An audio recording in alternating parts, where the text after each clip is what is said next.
Russia's military has likely lost one-third of the ground combat force it initially committed to fight in Ukraine at the outset of the conflict in February, the United Kingdom's Ministry of Defense assessed in a Sunday report.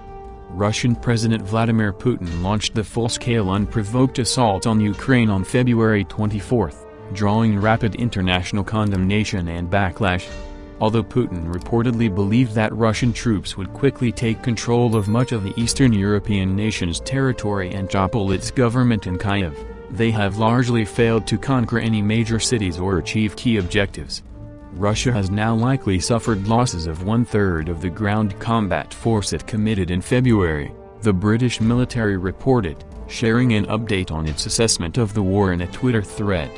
Russian forces are increasingly constrained by degraded enabling capabilities, continued low morale and reduced combat effectiveness.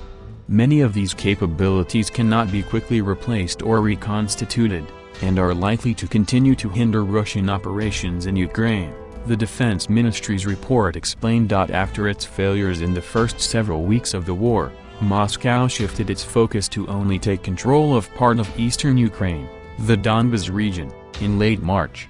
However, even that reduced goal has proven difficult for Putin's troops to achieve. Russia's Donbas offensive has lost momentum and fallen significantly behind schedule. Despite small-scale initial advances, Russia has failed to achieve substantial territorial gains over the past month whilst sustaining consistently high levels of attrition, the British report said. Despite the obvious losses and setbacks to military analysts and international journalists on the ground, Russia continues to insist that it's achieving its objectives and that it will not give up on its goal to take control of the Eastern European country.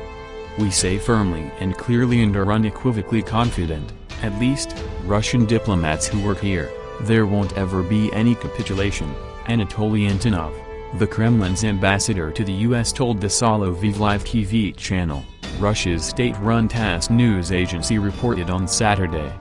We are confident that all the goals set by the Supreme Commander-in-Chief before our armed forces will be completely attained. We will never give up, won't back up, he asserted.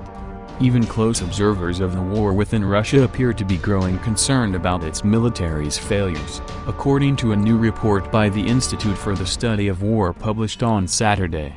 The Ukrainian destruction of significant elements of a Russian motorized rifle brigade that tried to cross a pontoon bridge over the Siversky Donets River on May 11 has shocked prominent Russian mil bloggers.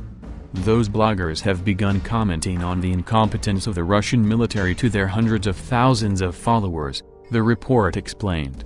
Putin and other leaders in Moscow have attempted to justify their assault on Ukraine by bizarrely claiming the nation is led by Nazis. In reality, Ukraine's President Volodymyr Zelensky is Jewish and had family members killed in the Holocaust genocide perpetuated by the German Nazis during World War II. When Zelensky was elected in 2019, with nearly three-quarters of the vote, Ukraine's prime minister was also Jewish. The US, Canada and Western European nations have rallied in support of Ukraine, providing billions of dollars in military and humanitarian aid. Congress is expected to approve a nearly $40 billion defense package for Kyiv this week, with support for the country against Russia's aggression enjoying substantial bipartisan backing. Zelensky touted the bipartisan support from the U.S. on Saturday, welcoming Senate Minority Leader Mitch McConnell, a Kentucky Republican, and three other top GOP senators for a surprise visit to Kyiv. On May 1, House Speaker Nancy Pelosi, a California Democrat, led a similar delegation of Democratic representatives to meet with the Ukrainian leader. The Ukrainian president described McConnell's visit as a powerful signal of bipartisan support for Ukraine from the U.S. Congress and the American people.